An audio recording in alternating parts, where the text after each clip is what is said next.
Bon, Mondo Vision ezali kobuka na malembe population basengi na bakonzi basunga bango.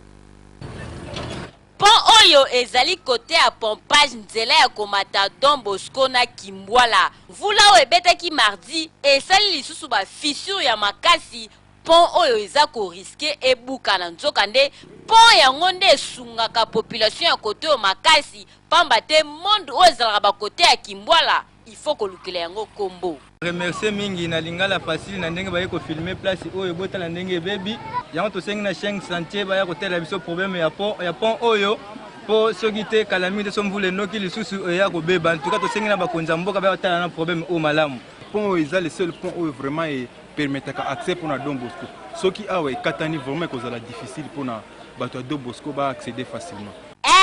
Bakonzi ya mboka bino moko bomoni po Mondo Vision ekobuka na soki bo continue ko beta yango kara banvula pe ezotika te eza kaka ko beta tala mabulu ndenge salami tala pont ndenge ekomi kotengama boya nanu kobongisa yango po population ekokabwana bandeko ya Don Bosco na Kimbwala bako souffrir makasi match kotoyo eza mabe penza.